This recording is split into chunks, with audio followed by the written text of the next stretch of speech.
Hey everyone, I'm Joshua Orro, the Mustang Prince, and welcome to Mustang Prince Orro Reports. You know, I don't think I ever told anyone online this before, but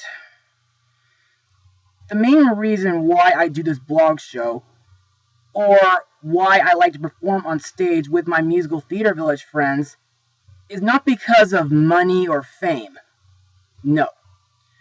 I do it because I want to make millions of audiences happy. And while my sister and I did participate in 3 episodes for Nickelodeon's Dance on Sunset back in 2008, I just hope that someday I can get a big film role in my future. Or maybe, just maybe, someday I can work for Disney.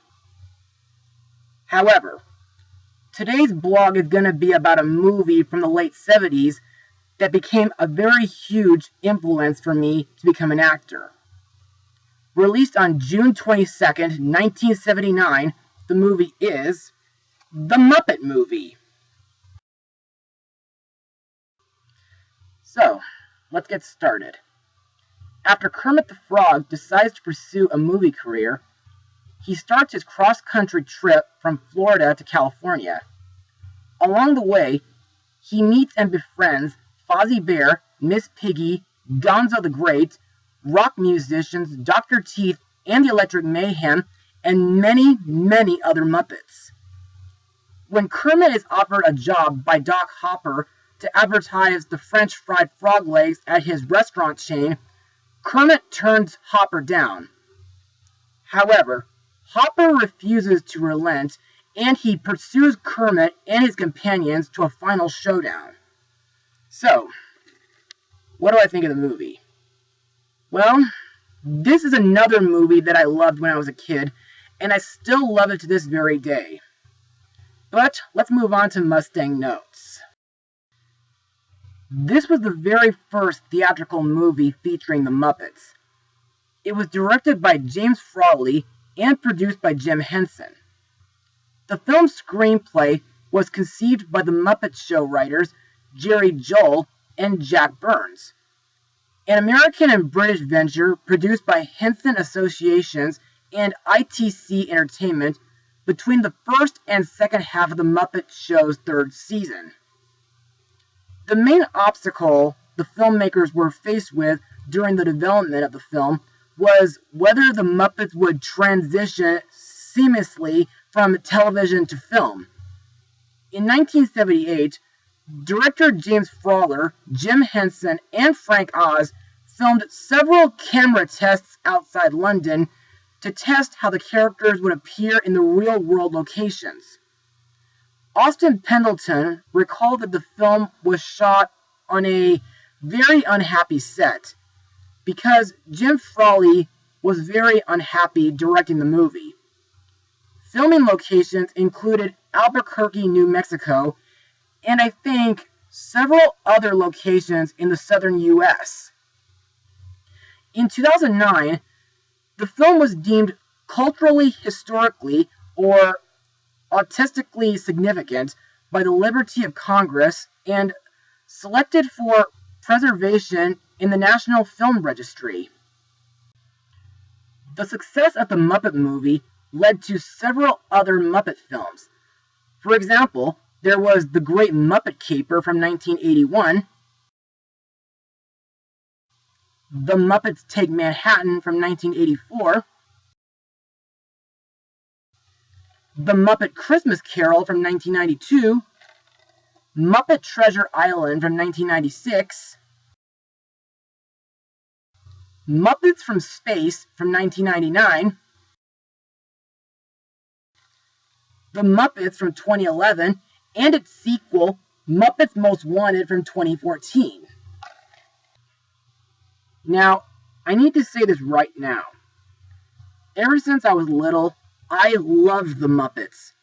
Not just from their appearances on Sesame Street, but also from their classic Muppet Show and Muppets Tonight.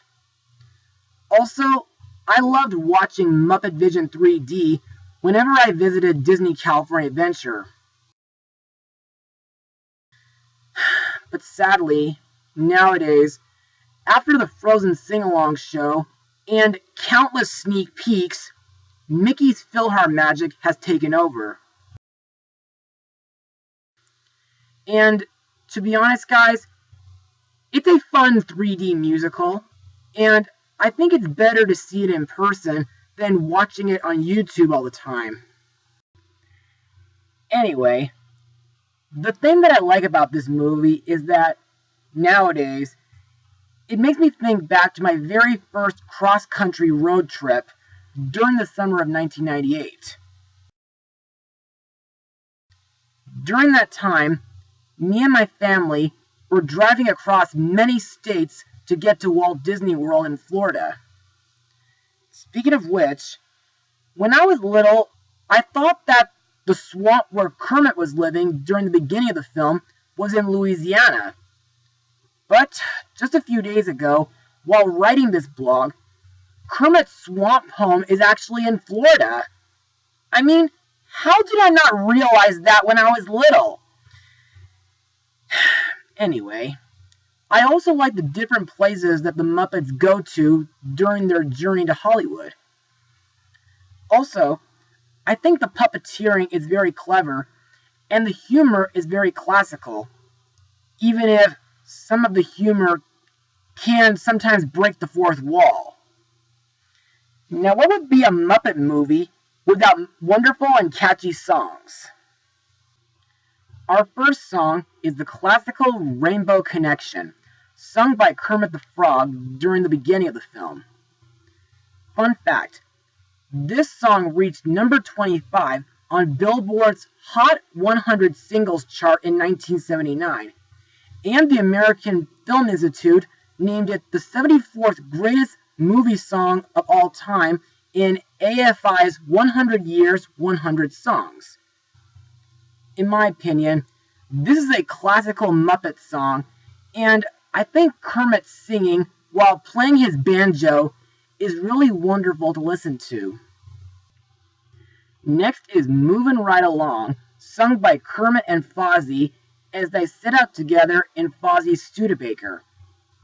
To me, this song is generally upbeat and has a number of comical lines reflecting the passing scenery, such as Fozzie saying, "Hey, I never seen the sun come up in the west," as well as a fork in the road and a snowstorm.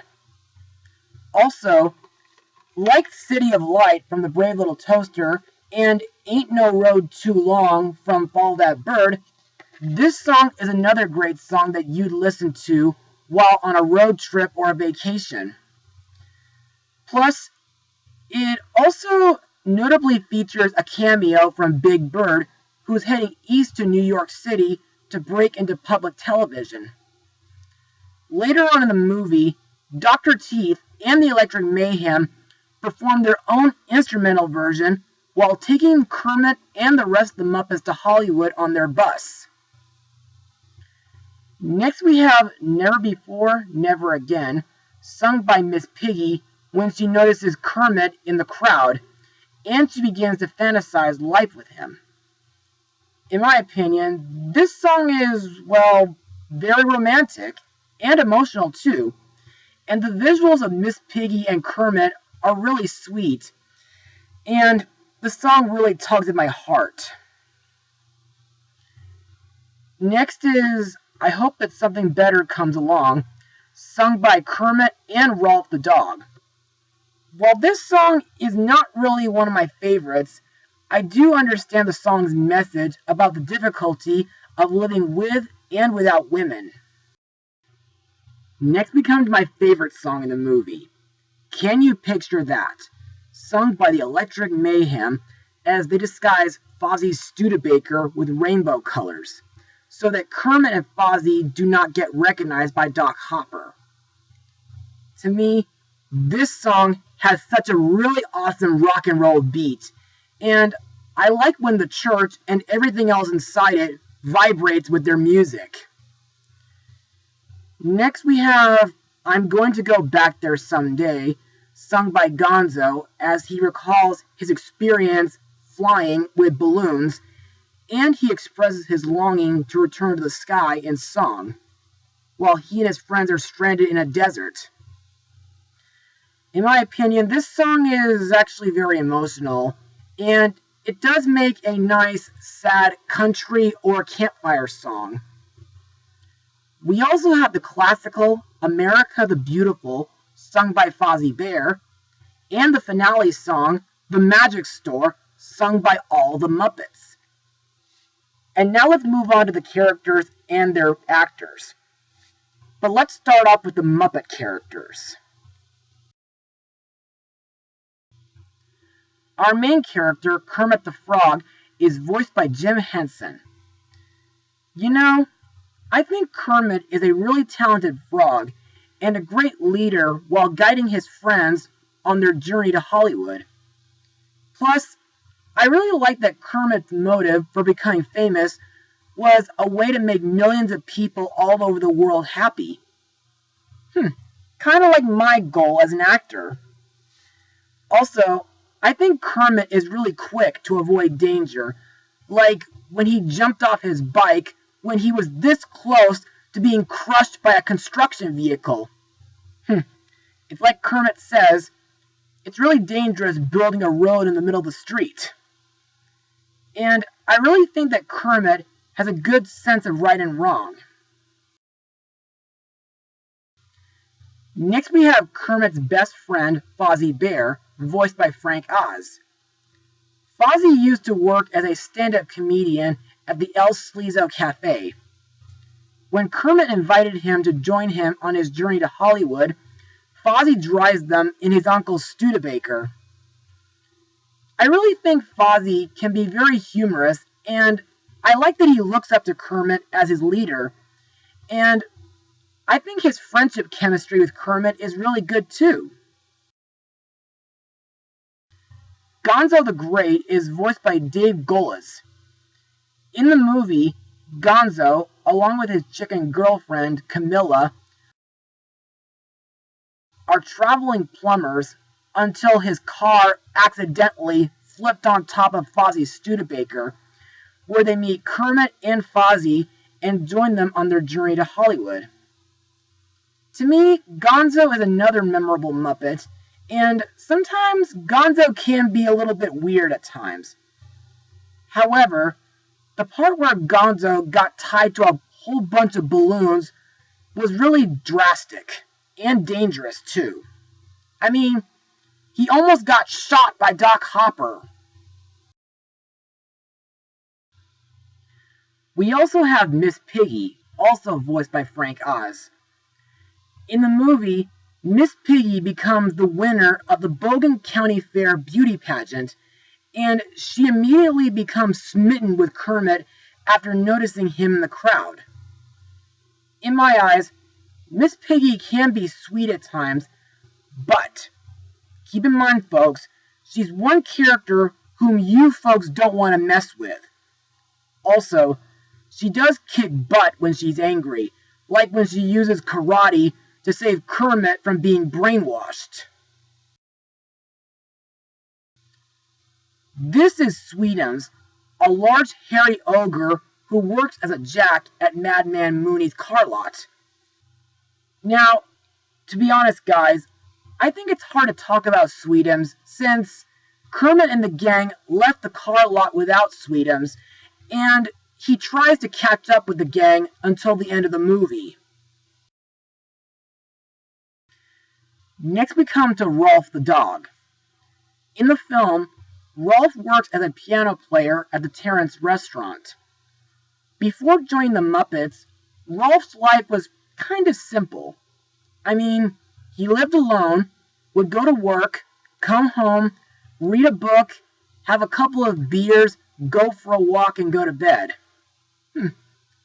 Anyway, in my opinion, Rolf is the kind of character whom you'd like to have a conversation with if you're sad. Also, aside from playing the piano, Rolf also plays the harmonica.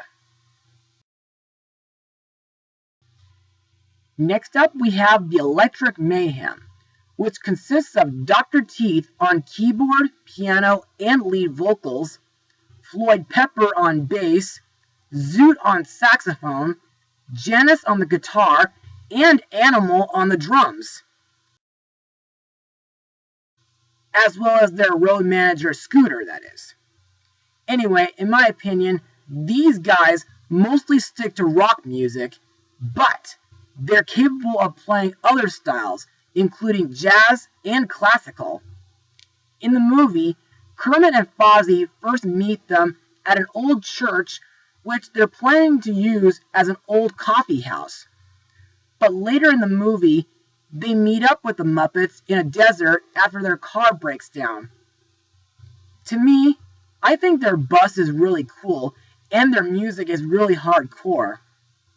Plus, I found it funny that they read the screenplay in order to find Kermit and the other Muppets in the desert. We also have Dr. Bunsen Honeydew and his assistant Beaker. In the film, Kermit meets them at an old ghost town where Honeydew is showing off his latest invention, a musical rotating rain barrel and Instagrow pills, which can temporarily make anything grow bigger. Also, believe it or not, those pills did save Kermit and the other Muppets from Doc Hopper when Animal ate some and scared Doc and his minions away. Other Muppets in the movie include the Swedish Chef, Sam Eagle, Statler and Waldorf, Crazy Harry, and New Zealand. Our first human character to talk about is the villain, Doc Hopper, played by Charles Durning, whom, after this movie, voiced Archie in The Land Before Time 4. Now, Doc is a southern-bred owner of the Doc Hopper's French Fried Frog Legs chain of fast food restaurants. His dream is to expand his franchise and own about 1,000 restaurants. When Hopper first sees Kermit dancing at the El Sleazo Cafe after being informed by his assistant Max, he's determined to have Kermit as a spokesfrog, and he won't take no for an answer. In my opinion, Doc is a real nutcase when he pursues Kermit several times throughout this movie.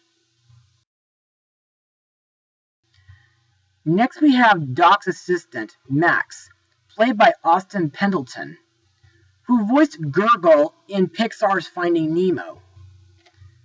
To me, while Max did inform Doc about Kermit, I don't think he's a bad guy. Plus, I do like the scene where Max is disguised as a motorcycle cop in order to warn Kermit about Doc attempting to kill Kermit. And during the showdown scene, Max verbally tells his boss that he's had enough of him. Next we come to Professor Krathman, a mad scientist hired by Doc Hopper, played by Mel Brooks, best known for directing Spaceballs and voicing in Blue Sky's Robots and the Hotel Transylvania sequels. This guy was hired to brainwash Kermit into doing Doc Hopper's bidding. Now, to be perfectly honest, guys, Brooks does do a good job playing a mentally insane scientist, but as a kid, I didn't realize it was him in this role. But then again, Krathman is pretty reminiscent to Brooks' role from Blazing Saddles, which I've rented recently. Finally, we have Snake Walker, played by Scott Walker. Now, this guy is a deadly assassin who kills frogs with a weapon that shoots some sort of fork-shaped harpoon. Other actors in the movie include Dom DeLuise as Bernie, a Hollywood agent who meets Kermit in the swamp and influences Kermit to go to Hollywood before getting attacked by Arnie the alligator. Madeline Kahn as an El Sleazo Patreon. Carol Kane as a woman named Myth, who randomly shows up when Kermit shouts her name a couple times. Milton Berle as Madman Mooney, a used car salesman who sells Kermit and the gang a new car for $11.95. Edgar Bergen and Charlie McCarthy as judges at the Bogan County Fair beauty pageant. Oh, and fun fact, this would be Edgar Bergen's final film role, as he sadly died shortly after his scene was filmed.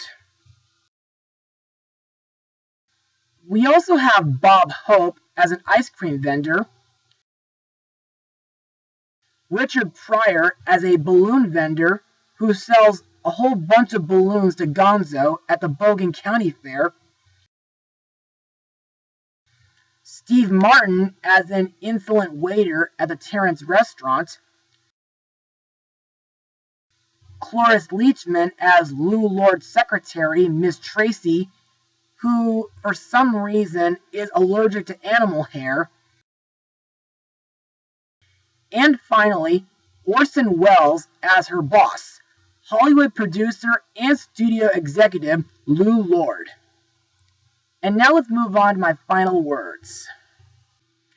Overall, The Muppet Movie is another classical movie from my childhood, and it really does make a really fun road trip film. It has great puppeteering for its time, the characters and songs are unforgettable, and a lot of the cameos are great too, and I really love the different landmarks that the Muppets go to on their journey to Hollywood. Also to note, I'm glad that this movie influenced my dream to become an actor, and I just hope that someday that I can get a big screen film role or even a television role. As for my rating, I give the Muppet Movie 100%. Well, that's all for now. Be sure to tune in after Thanksgiving, where we begin this year's hearts-warming Christmas with a little trip to Arendelle. Mustang Power!